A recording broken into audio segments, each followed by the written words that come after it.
Hello, and welcome to Galley Stories, stories of the Bering Sea and beyond, hosted by Mark Kaler. My name is Penka Jane, podcast deckhand and longtime listener. We'd thank you to subscribe to the podcast and leave us a review. Here's today's catch. Hello, and welcome to another installment of Galley Stories, stories of the Bering Sea and beyond. I am your host, Mark Kaler. Today we have Taylor Evenson with us today. How are you, Taylor? I'm great. Like I said, it's interesting to actually look at your face after having so many conversations. Yeah, I guess our introduction has been just as a fisherman versus a fleet manager, at least here recently. Yeah, a little bit. I think it's a little more than that. A little more intrigue going around. Yeah. A little more respect for shared experience. Sure. So let's start right into it. How did your family, because I know that you're like a fourth or fifth generation fisherman now, right? Or what? No, only third. Just third? Everyone's old. You know, I've been doing it for how a did long that time. start 3 generations ago? Yeah, my grandfather really was looking for adventure, and he was a college professor. He had a couple master's degrees in Iowa, and he kept always talked about coming to Alaska. My grandmother said, well, let's just go. And so they moved up to Alaska looking for adventure, and by a lot of strange circumstances, he found himself fishing driftgill net in Cook Inlet. He and a friend, neither of which I think had any experience fishing at all, ran a boat out in Cook Inlet. They took their proceeds. My grandfather took his proceeds particularly from that fishing season and bought a boat and decided that they were going to live in Alaska. And I think that was 1956. And we've been fishing there ever since. My dad was, I think, 6 years old the first time he went on the boat. He's 72 now. He has 66 years in Cook Inlet. My grandparents were pillars of that community. When they first came there, it was almost a native village, and there's a lot of incredible people from that area, both native and otherwise, have great familial connections, and all of it is associated with fishing, really. I mean, fishing is the backbone and the culture of that region, and it's really important culturally and to all the people. And my personal experiences, I was out on the boat when I was 3 months old. My parents both really respected fishing for the values that it instilled, and the ability to teach people how to work, to interact in the real world.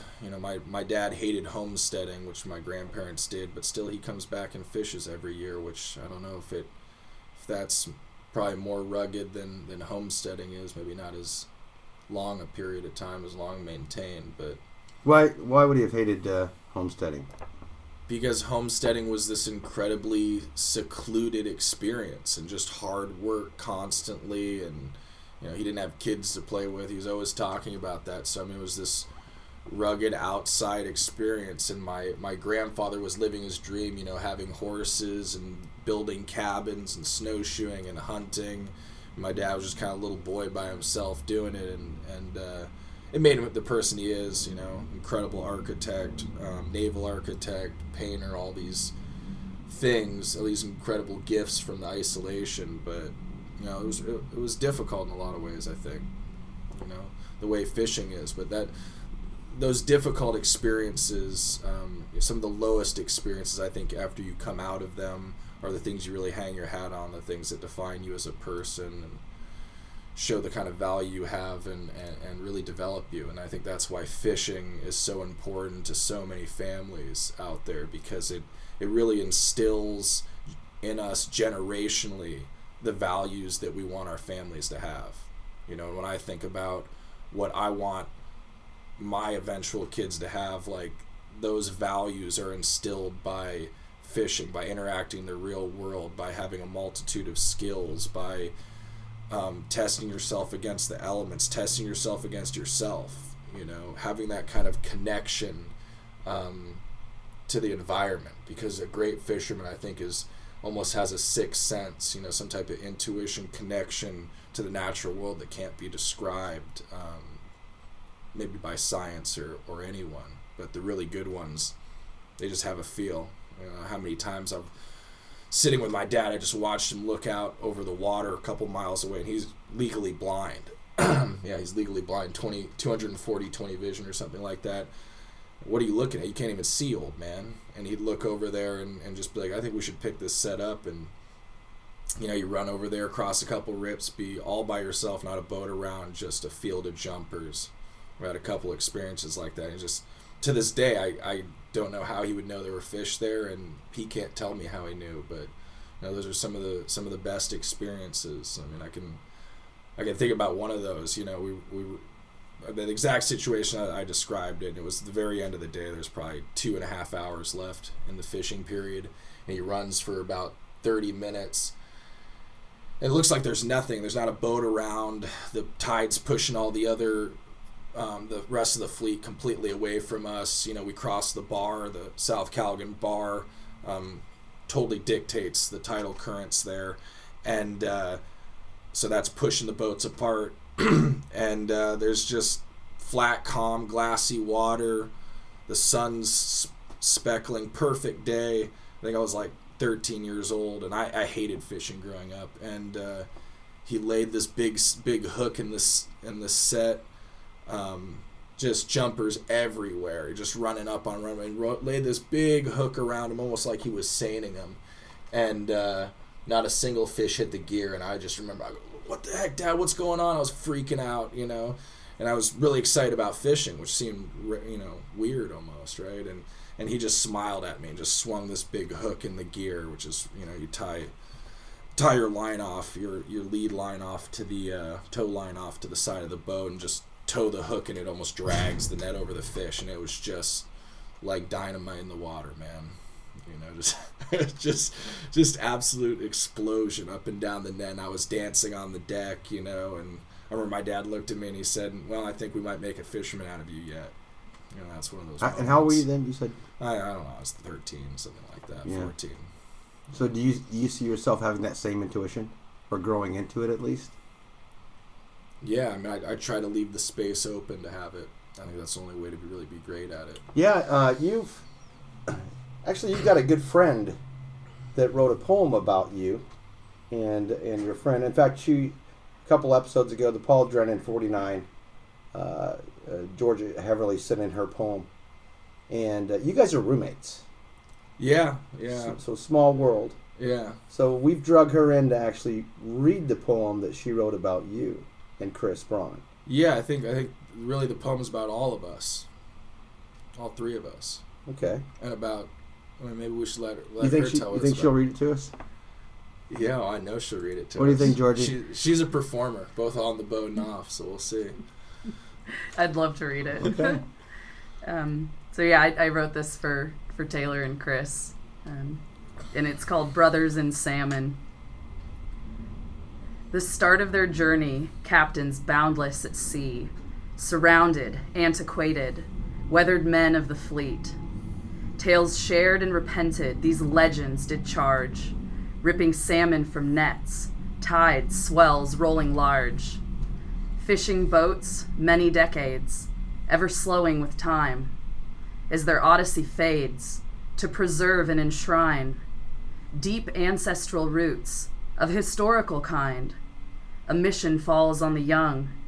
Ancient souls recognize that a torch must be passed, gnarled hand to one soft, with vitality, energy, zest and zeal which were sought.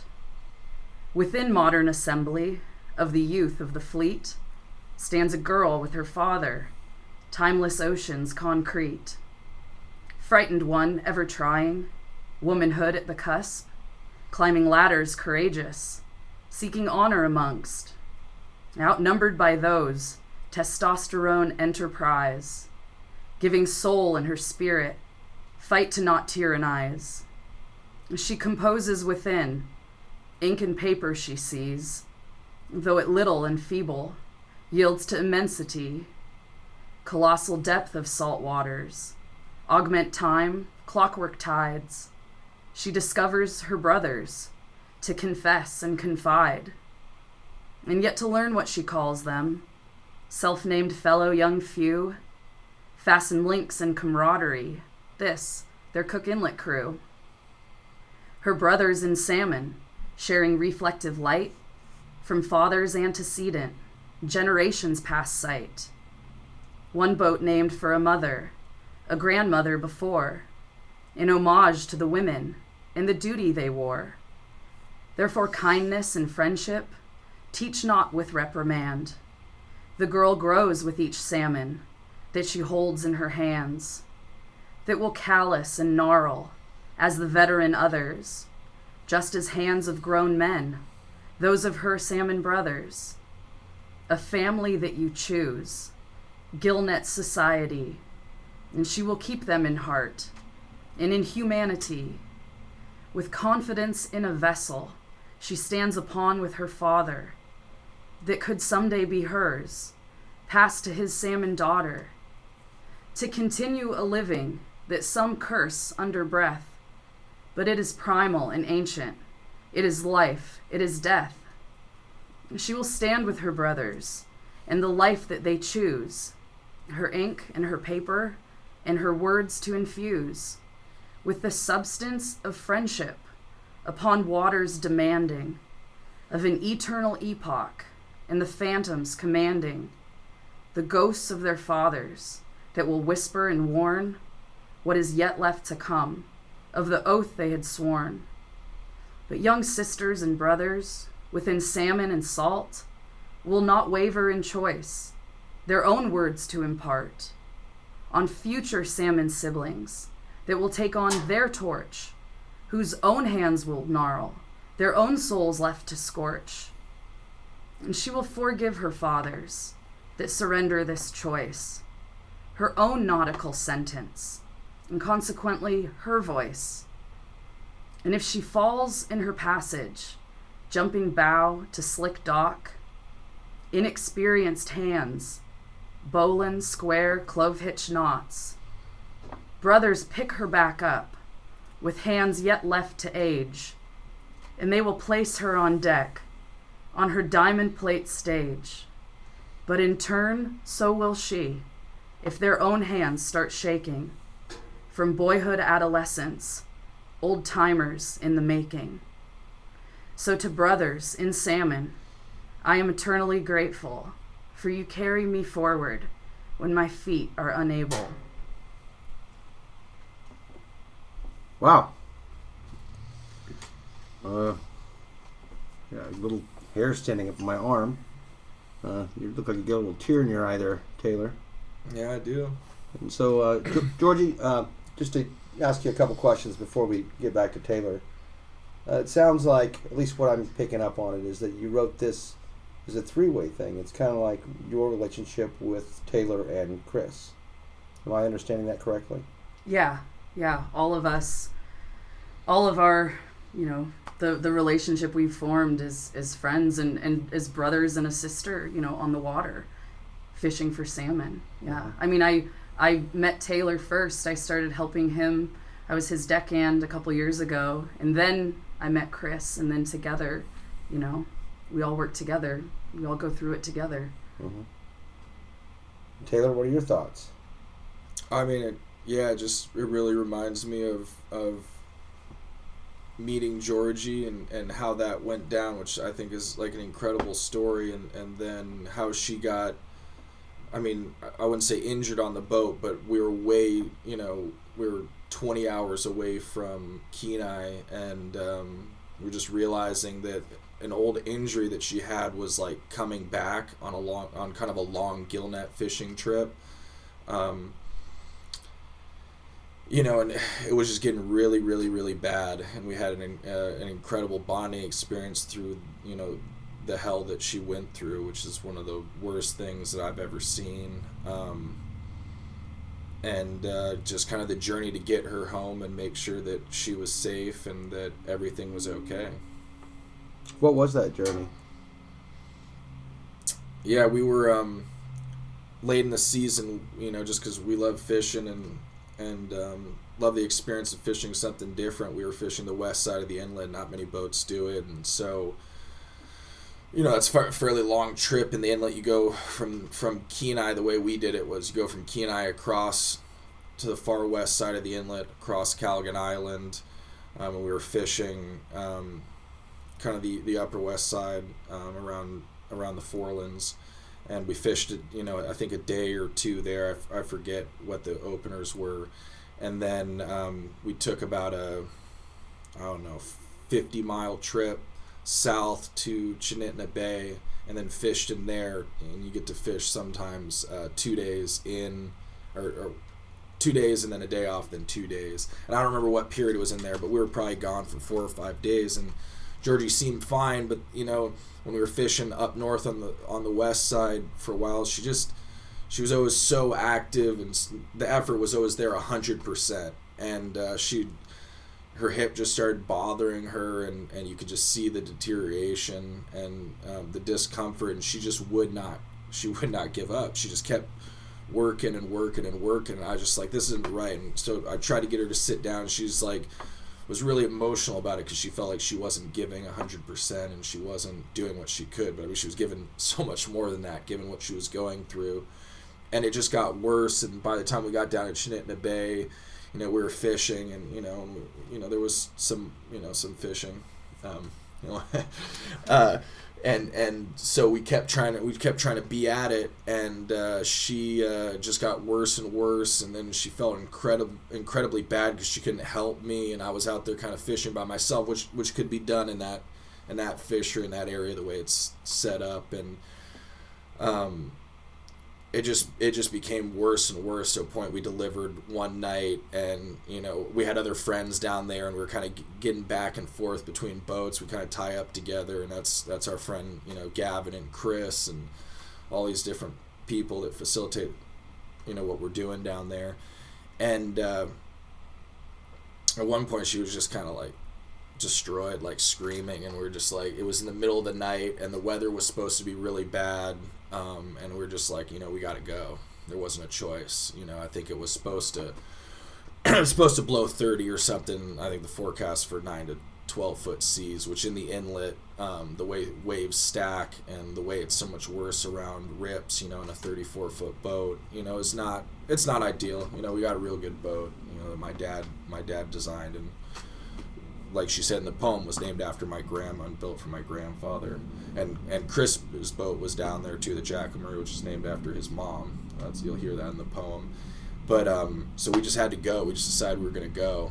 And so I ran all night. We ran against the tide. You just things you don't do. We ran against the tide. We ran, in 10-foot breakers, which, as you go across the inlet with all the different rips and tides, like, it changes which way those waves are hitting you, and it was just a crappy freaking trip, and the whole time she's just in miserable pain. We didn't have any painkillers or anything really to give her besides maybe, I don't even know, did you have some Tylenol or something? I don't even remember. I think that was it. Yeah, it was really just gritting my teeth. Yeah, and she was such a trooper and apologizing the whole time. She was really worried about me and the fishing and all this, and she was just like screaming. I mean, the only thing I could compare it to was I had a friend in college that passed like prostate stones, or something like, I think that's what they're passing stones. Kidney stones, exactly. And he was just rolling like. I hope you don't get a prostate stone. Oh, he was rolling like a crocodile, man, in the ER, and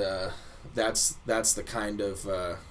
That's the kind of pain she was in for, I don't know what the run was. The boat, we got a decently fast boat. It should have been, an 8-hour run, I think, running against the tide, and with the weather, it might have been, 16 hours or something through all that crap, through the middle of the night. Couldn't see anything. We always make the joke that, luckily, when it gets dark outside, all the trees and logs sink to the bottom of the ocean, so you don't have to worry about those. Right. Yeah. So, it was just a long, painful process home, and she was screaming in pain, and actually what she had was a separation of cartilage in your hip. Was that right? Yeah, it was torn cartilage, from years and years ago, and it just got worse. It's supposed to be terrible, and man, at times I tried to, we're at a cell phone range, trying to call her family, trying to call her brother, all these different things, and getting back there and getting in the bunk, and she was like crying and screaming. I remember going down there and like holding her hand at times because it was just miserable, and then finally making it back, and then kind of half carrying her up the dock and getting her in the rig and taking her back to her mom's house, and finally they got her to the hospital the next day. But I mean, it was just like, yeah. So that was a bonding experience. We were both there for each other, and was there anybody else on the boat? No, just us two. Yeah, Georgie really showed her grit, the entire time of grit that, I think she shows all the time, both in fishing and both in the advocacy that she constantly does for fishing, which is kind of like been her mission since that moment. And, when you talk about the support that she gives me and Chris and really the whole fleet is in advocating so much for, this lifestyle and this experience. She'll have her own podcast. Yeah. So rightfully so, man. Rightfully so. But let's talk about so starting really, really young. When did you first start running the boat? Because it sounds like you started running a boat pretty early. Well, running my own boat wasn't until I was 22, but like my family's almost old. My dad had his own boat at 16, but that's because I hated fishing. I shouldn't say I hated it, but it was just there were certain things about it that I didn't like. It took me away. Every summer I was gone fishing. There weren't any other kids around, and it was depressing. It was just a depressed time in the fishery. Nobody made any money. You just feel it. A lot of it didn't feel good, even though there was all this incredible stuff of what I was learning, the time I spent with my father, all that. But yeah, I got pictures of me, driving the boat when I was 4 years old or younger, Mm-hmm. All that. That was so 22 is when you first took over. Yeah. Now, your dad retired at that time because you got your dad's boat. Right? No, my dad still fishes. That's one of the great joys is coming out in the morning and hearing his voice on the radio. Yeah, I have my grandfather's boat. Oh, okay. Yeah. So my dad is, his boats are the best boats, period, the end. And he's designed a couple boats in the inlet, for gill netters, and I have one of those boats that was designed for my grandfather, who actually is the same dimensions as me. He's like 6'4", kind of long, thin guy, and this boat was designed and built in '84, and it was named after my grandma. What's the name of the boat? The Nidri. And so it's kind of interesting. I joke that like my dad designed a boat for his unborn son, and so I bought it from my uncle who fished it for 10 years after my grandfather retired at 72 or something like that. And yeah, it's been a blessing. How old's your dad now? My dad's 72. And still going. Yeah, I can't imagine the idea of my dad not being out there fishing is like can't even think of it. My mom used to joke that if there's one fish coming back to Kenai, he would be the one guy out there trying to catch it. So let's talk a little bit about the Kenai fishery. Yeah. So we've had a few people on from Bristol Bay, and it's kind of a cowboy fishery. Mm-hmm. It's open and everybody goes, and it's gung ho and 24-hour openings, 3-day openings, 5-day openings. Right. What are you dealing with in Kenai as far as the openings go? Yeah, it really depends. Cook Inlet, really. It really depends, and it's changed a lot. The classic structure, 20, 30 years ago was that they fished 2 days wide open a week, and if there was a big push coming in, they needed to stop them, they'd fish them more. But it was this kind of, they called it a gentleman's fishery, and it was quite relaxed in a lot of ways. And there was times they fish a lot more than that, but the notion was that they got this wide open thing. They go out there and put the whack on the fish real hard, and then that would kind of break them up, and then they'd school back up, and they'd come back 2-3 days later and whack them again. And that was when they were managing the fishery for commercial fishing. Mm-hmm. And recently, because they try to keep us in corridors, they try to keep us tight to the beach, and they try to keep us in zones away from other stocks of fish. We've had years where we fished 23 straight days, and we've had years where we've sat on the beach the entire time. But it's it hasn't been a particularly productive fishery because of the politics of it all, to be perfectly honest. Mm-hmm. And it's a rough time. I think highliners make a decent living. It's been good to me, but I think that the average guy, it's really not when you much say going. Decent living, is it? My understanding of it is the highliners are making a livable wage, but still have to work full-time jobs. That's right. Yeah, absolutely. It's not like the wide open fisheries where you can come back with 400,000 pounds of fish. No, not at all. Yeah, it's totally been whittled down to where you have to have another job. You're just scratching at it. Yeah, and we have some big days every once in a while, but it seems almost like that's not wanted by the powers that be. Yeah, so. and I see you as a little more of a cowboy at it, and I only say that because of the investment that you've made to actually expand your fishing operation and move into the bay. Mm-hmm. Let's talk about that a little bit. What part do you want to talk about? Well, what's making you decide to do it? Because you really dove in. Yeah, it's go west, young man. I mean, that's what it is. I mean, it's been the story of America, and unfortunately, the way that fisheries have been managed and treated all across the world, honestly, the Western United States, and now in Alaska, is like, if you want opportunity, you got to go west. And there's only one opportunity left on this planet to go west, and that's Bristol Bay. And that's a really, really sad thing to say, but that's the reality. And I love fishing, and I won't ever stop fishing in the inlet, I don't think. But if you're trying to make a living out of, if you're trying to, the analogy is a basketball. If you want to play in the best game, you want to go to the NBA, you got to go west. And that didn't used to be the case. Cook Inlet used to be the big show. Mm-hmm. It was for certain periods of time. And if you want to be in the big show, you got to go west. And I hope that big show lasts. Well, it's not as simple as going west. I mean, you're not taking your boat over and fishing. You've had to make some serious capital investments, and let's talk about what that looks like. Yeah. Because this isn't a fishery where you can show up with your boat and your gear and start fishing. Yeah, no, totally. I mean, I could have chopped the nose off my family boat and brought it over there, but I probably would have got hung. So, we had to, Chris and I, that we've talked about a couple times, Chris and I have kind of, got a strategy where he and I are going to go in together, and we buying a boat and a permit, gear, the whole accoutrement to go fishing in Bristol Bay, and we're going to go out there and fish, and we'll take turns of who goes, well, maybe not take turns, but I'll go back to the inlet and fish as the inlet starts, because the timings are a little different. But this is what we have to do, we feel like, to be able to make a living at it, and still be connected to Cook Inlet, because he has a connection there too that's important to him, and I have a really intense connection, and Georgie has an incredibly intense connection to Cook Inlet from a cultural, familial standpoint, from who we are. It's who we are. Yeah, you're a young man, and you seem to have a wisdom about the inlet, or some deep-rooted connection that's just not going to let you go. Yeah, well, I've toiled back and forth with that, because what's best for me is to leave it.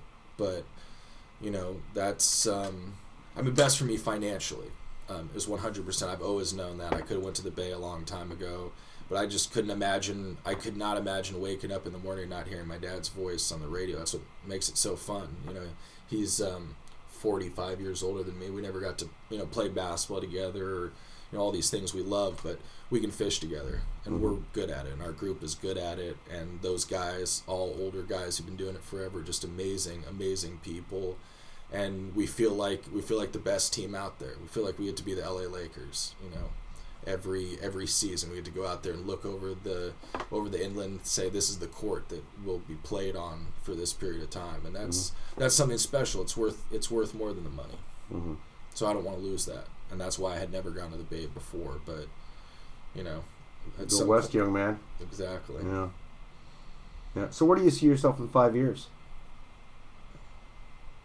I think that story takes me in a lot of different directions. I'm not sure it's all fishing. I hope that I still have a situation like Chris and I have worked out, where we get to spend time, in both fisheries in both areas, because we're tied to the land or the ocean. Whatever you want to call it, the body of water, the environment. There's something, spiritual about it. For me, at least. I won't talk for Chris.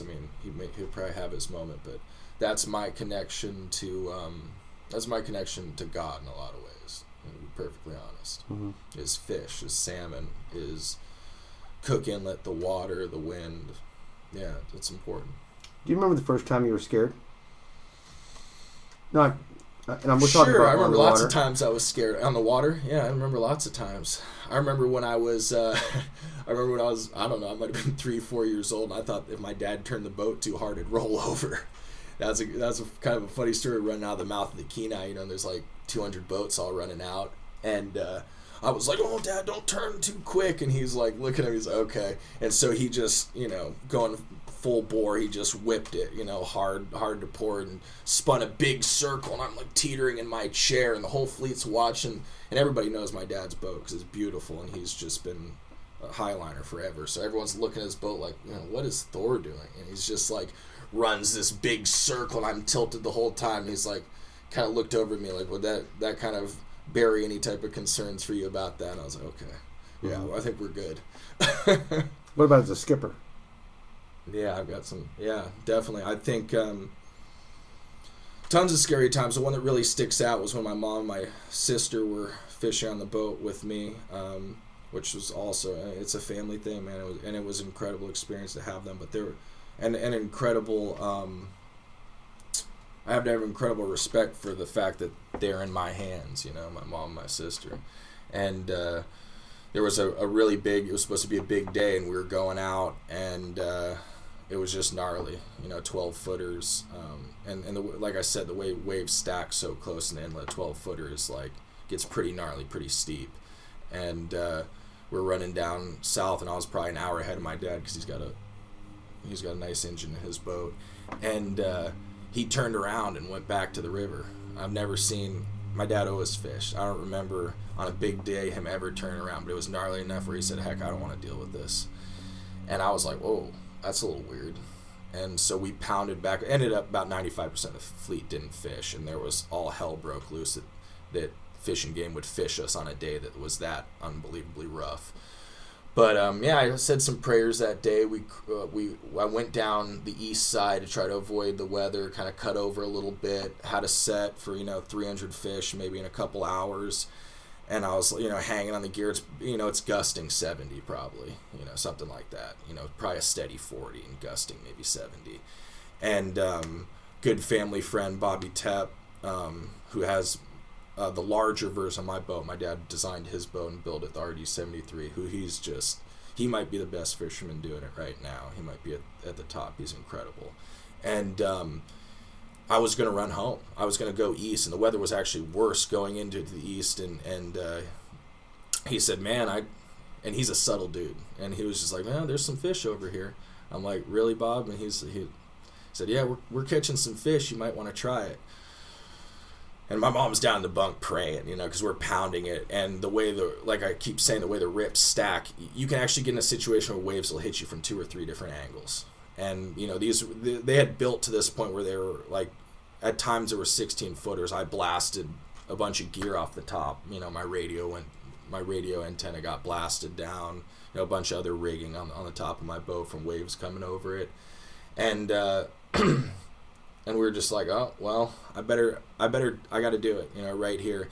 And luckily, as we went west, strangely, the weather laid down, and that has to do with currents and the rips and which water's coming from where. And we got over there and laid out, and we had a huge set. And it was blowing so hard, I was trying to keep it east and west so that we could actually fish northbound fish. And so you got to hang your line off the side of your boat, right, rather than running it straight back and forth through the fair leads. And at one point I had to try to get the line back, right? So you got to tow around and put a lot of force on the line to try to get the stern of the boat back to the line so you can get it back in the fair leads and pick the gear. And we blasted the line. And the net was pretty loaded, and it was gusting 70. It was gnarly. We were right up against this rip, and we had to go recover the gear. And, a tin boat with that kind of wind, it just pushes you everywhere. And so we had to try to run up on the gear. And I just remember it was one of the times when and my mom's a pro, man. She's fished for 30 years. She fished the bay and the inlet, but she's she must have been 60 then, And we're running up on the gear, and she reached out with the buoy hook, and it was just perfect. If you don't know it, you might not appreciate it, but she was able just to nail the line perfectly. If she lost that buoy hook, we would not have recovered that net. But she just nailed it perfectly. We timed it perfectly, got the boat around, we recovered it, we picked that whole set, and we came back in and, had, an incredible day out of what looked like a whole bunch of chaos. Mm-hmm. Yeah, we never had a boat almost sink or anything like that. You keep it keeps coming back to family with you. And so do you see, obviously at some point in your future, you're going to have children.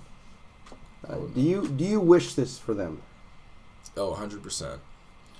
Yeah, and I've listened to your other podcasts, and some people say no, and I think people should understand that, like, gill netters or salmon fishermen, we're fishermen, but I used to manage a fleet of large catcher processor and crab boats and stuff like those guys are the real fishermen. They do it year round. They do it in the winter months. As far as salmon, fishing your summer, maybe a seiner might do 4 months at it. Man, that's an incredible experience, an incredible way to live your life. To be able to go out and be on the water, be connected to all this, make a couple bucks. It really makes you appreciate every comfort of the real world. You get to come back to the real world and, spend a lot of your time in that, pursue other interests, do other important things. But yeah, I couldn't imagine. My dad forced me to fish, and it means I didn't get to play football or baseball how I wanted to and when I wanted to, and those were important to me. Sports were, and man, I'm so glad he didn't let me do that. I'm so glad I fished every summer of my life. So yeah, you say that one of the best things you like about it is hearing your dad's voice on the radio. Maybe someday that's your son. I sure hope so. Or daughter. Yeah, I sure hope so. Yeah, and no reason not to. Women can do this. I've had more women deckhands on my boat by far than men. Same with my dad, and the idea that women are bad luck on a boat is so absurd. I don't think I've heard that in years. Good. Some women that I've known over the years are better than, or as good as, if not better than, some of the men on deck. Oh yeah. There's a couple tenders out there actually that run all female crews, and they are the bitchin' crews. I believe that. And I don't mean like bitching, like yelling at you. Well, they might yell at you a bit if your lines aren't. I'm sure they would do exactly what they needed to do. You bet. Yeah. So I don't think that line exists as much as it used to. It's still there, but it's shadier. And I have had friends, someone I grew up with, Angela Nemi, and she's got a long familial history in Cook Inlet and commercial fishing, and she fished for years. She got out of it, which I'm a little sad about, but she always did really well. There's been her mom, Sue, was a really, really good female captain. There's no reason. Totally now, do you live in Anchorage year round, or how does that work out? Because you fish out of Kenai. Yeah, I fish out of Kenai. I probably spend 4 to 5 months on the peninsula, usually. So somewhere around then, just because my family has a homestead out there. I have friends in there. That's where I hunt. I usually spend a long preseason and long postseason there. We fish late because we love it, and then I spend time, in Anchorage. I go other places if I'm lucky. But yeah. Anchorage is, from the business side, of my life, Anchorage is kind of necessary for that, or it makes sense. So this new boat you bought, changing the name? No, man. No. I like Ransom. That's all we are. Is a bunch I didn't know if we're we were a bunch going of cowboys and pirates out there. We better hold someone ransom. I didn't know if we were going with the whole family tradition. It's going to be named after mom or grandma or. Well, it's Chris and Mai's boat. So what are we going to give it? One grandma's name, one's mom's name. Probably not. He's got a boat name. Heather Michelle or whatever. Yeah. No, we hadn't thought. I like Ransom. It's a cool name. Maybe we'll rediscover that. Yeah, but that boat feels like for what we're doing, there's something particularly good. You are ransoming everything. You guys got a lot on the line here. Yeah, absolutely. But you gotta risk it. That's what life's about, man. Risk versus reward. Yeah, and the experience of it all, man. You can sit back and count your coin and feel comfortable, or you go out and have experiences and live your life, man. That's what so much of fishing's about. And I'm not saying that to be foolish, and I'm I would say that I'm pretty thoughtful about the choices that I make. Not as wild as some fishermen for sure, but yeah. This is life. You better live it. What's your age now? 20? I just turned 30. 30. So in 15 more years, you'll have your first son, like your father did. He was 45 when he had you. Or are you going to start earlier? I don't know. We'll see how that goes. I'm not big on planning. His girlfriend's listening right now going, what? What's the answer? Yeah. Just trying to get you in trouble here. Yeah. You're rustling up all kinds of trouble. Mm-hmm. I can only imagine. Mm-hmm. So, anything else you want to talk about? I know that you're one of those big heartfelt guys. Yeah, I mean, I got all kinds of things I probably want to say. I don't know the limit of what you want to say, what you want to hear. Yeah, I mean, I think that. So I've got a lot of other things that I do. One of the things is that I'm a Alaska Salmon Fellow, and I take that. I take that to heart. That's really important to me. Explain that to me, because there's not very many, right? Yeah, it's. I don't know. I mean, it's supposed to be prestigious to some degree, but they chose me, so I'm kind of wondering about that. But yeah, that just throws it right out the window. Right. That's a real wrench in it. But yeah, especially what most of the rest of the world thinks of me. How many are there? I think there's 2 cohorts of 16. Okay, all right. Yeah, and but I mean, I guess what the notion was through the Humanities Forum was this, kind of. Maybe I shouldn't say that. I mean, it's pretty cool. It's a pretty cool social enterprise sort of thing. But the idea is bringing all these different people together who are touched by salmon. In Alaska, salmon is a big thing, and for me, it's just really important to pass on the message to protect the resource. Whether you're a guide, you're a sports fisherman, you're a dip netter, and I'm tied to all those. You're a subsistence user. I mean, you don't, the native culture, you almost don't have to say it because it's built into their culture, like we're talking about, to be respectful of the resource and to take care of it. But, no matter where you come from, we should all be able to get together around protecting the spawning habitat, the environment, and the resource. And whenever we notice that there is an actor who is greedy or acting without the best interest of the resource, we should all be able to say that we don't condone that and really come together around making sure that salmon's around here for our kids and the multitude of generations so that we can all have this experience. The experience that I'm talking about does not exist without salmon. I mean, salmon is the lifeblood, and so we should respect that in every way, and we should try to honor that by making sure that we speak for the fish that can't speak for themselves. Yeah. And how does that picture look? How are you speaking for them? How are you? Well, I hope I just spoke for them right there, but we go to all kinds of different meetings and councils, and for me the most important thing is reaching across user groups. Like I said, I've had a lot of personal relationships that are super closely connected with sports fishing. My business, I'm gonna plug it, Alaska Salmon Fertilizer. We turn dip net waste fish into an organic fertilizer, completely organic process, and that's turning waste into growth. And we had to do that because we just saw the waste of salmon. It shouldn't be wasted. It's too precious of a resource. And then my ties with commercial fishing, I'm touched by all these things. We all are intimately associated. We're family. We're friends. Like, we got to get together. Like, we should stop bad-mouthing each other. I know people who go out and dip net. I know people who go out and sports fish. I know people who experience the resource in 1,000 different ways, from the people who buy it and all over the world. Like, don't you experience it in every way? I mean, don't yeah. you go out and throw a line in the water? Absolutely, I do sometimes. Yeah, I mean, Chris's family has a place on the river. I've spent a bunch of time there. I mean, that's an incredible experience with salmon, and it doesn't exist without salmon. So, it's just another river. It's not the Kenai River without salmon. So that's my big thing, is like we all need to get together and I want to be Kenai Kings. Yeah, you've heard that for years and years and years. The Kenai Kings. Right. We gotta protect them. Everyone's got to do their part and try not to throw anyone else under the bus, man. Takes a village. Yeah. It takes a village. It takes leadership. It takes people putting ethics and morals ahead of their own personal gain, because everyone can look for their personal gain and try to snatch and grab, but most of us are built that way. Most of us are built to look in front of us and see what's to benefit us. Mm-hmm. And it takes a different kind of person to see everybody else's point of view first, or at least on equal terms. Yeah.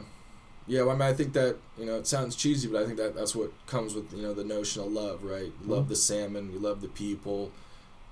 You can take the time, the energy to walk a mile or try to in someone else's footsteps. And so that's really what I preach. Georgie does a lot of work in that realm, but there's so much conflict, and I would be really sad if we lost salmon in that, and we have in so many places, and we are in Alaska. Like, people, that's another thing I got to dispel, is this idea that Alaska is so perfect and pristine and untouched and the best management and all that. There's truth to all that. But the reality is that it's not too perfect to lose salmon, and we are seeing changes, and we are seeing losses, and the more real people get with that, the quicker maybe we'll get to action. Mm-hmm.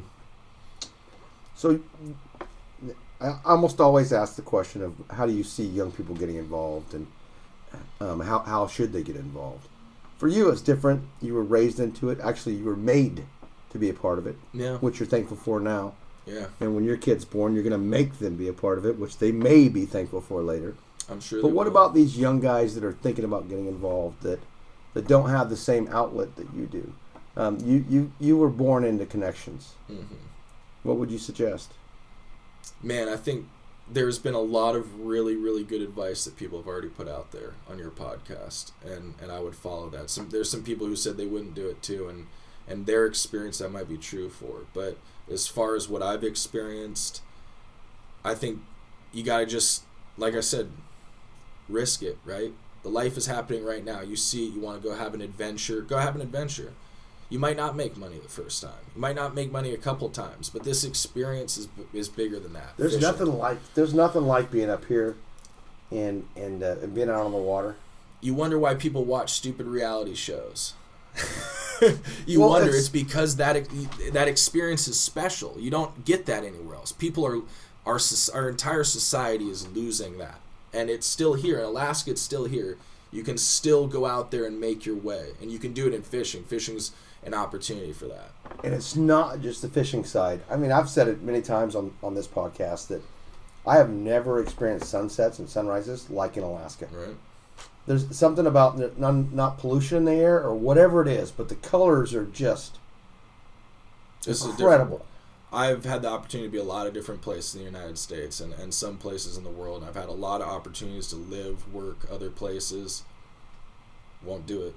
Got to come back to Alaska. If I can't have at least my summer in Alaska, which, I can't do it. And I spend most all my year here. So, and to your point about not just about the fishing, there's a lot of routes into the fishing that aren't directly fishing. Like Chris, his background, he was on a slime line. Watch that man fillet a fish. Oh my. Like we've got videos of him, filleting fish in like 5 seconds or some outrageous amount. Don't quote me on it, but that was his path into it. He worked on a slime line, and he's not the only one. I started on the processing side. Yeah. I can't fillet a fish in 5 seconds. In fact, you probably don't want me to fillet your fish. Don't rush me, and you're going to get a good product. Yep. But if you start putting me on a timer, you might as well just go sashimi. Start sucking it off the bones, because that's going to be the end product anyway. Yeah, my mom spent some time doing that. Man, she can fillet a fish. But I just think, and there are so many good people on the dock crews and in the processing plants and in management, and so much of the management started as fishermen or have a background that's more than just being a money man, And that's why the experience is special too. Is there's so many good people in fishing, and that's why what you're doing is so important, is like recording these stories, because it's a different breed out here. I just do it for the beer. I don't believe that at all. Not for a second. So, friends of Taylor's that are listening, I'm going to ask you to go to his podcast on iTunes, leave a review on it. Reviews are really important for any kind of a podcast. Okay. Not enough of them happen, but then I also want you to send in some questions for him that he can then answer. You okay with that? Absolutely, man. For some reason, I trust you. There's something about you, man. You hear that, guys? So we'll give you the last word. That's heavy, man. Last word. I mean, I feel like I said it, but I'll say it again. Is it's the ode to the salmon, man. Georgie's incredible poems, my incredible experience, my businesses, fishing, TV shows about fishing. None of it exists without the fish, man. Without salmon. So if you ever come to my house, you'll see my dad's art. That's what we do. We joke the family crest is salmon. So let's all support it. Let's all do what we can do to protect it and make sure that it's around for hopefully ever, and it could be around for eternity if we took care of it. It's a truly sustainable resource, and it's the best protein on planet Earth. So that'll lead right into your finish. Eat Alaska seafood, man, all day, every day. Eat wild Alaska seafood. But I'm not going to give you the last word here because my family crest is 3 goats. Yeah? Yeah, legit. Yeah? Yeah. So, at any rate, Taylor, thanks for joining us today. Thanks for having me, Mark. Really like you sharing your story. Thought I was going to get you to cry, although you did a little bit when Georgie got done reading her poem. You got a tear out of me. Yeah. There's lots of other stories. I'll probably cry after the podcast. You can. All right, guys. Thanks for joining us again today. Don't forget to go to the iTunes and leave that review. It really does help us. I don't know how, but supposedly it does. Follow us on Instagram. Twitter's kind of dead for me now. I hate the bird. But Facebook as well. Give us a like and share. Make sure you share Taylor's. Make sure you share his release. He'll be episode 51. It'll be coming out on what's next Monday? Monday the 29th. So look for it, and we will see you next time. Thanks, Taylor. Thank you, Mark. Oh, and thanks, Georgie. I think Georgie might be 52. Could be on a roll here, guys. Who knows? We'll see you. Thanks for listening to Galley Stories. We hope you like what the net brought in. Please leave us a review on iTunes. Whether you like it or not, we're not fishing for compliments. Look us up on Facebook and Twitter too, and reach out to us at galleystories@gmail.com.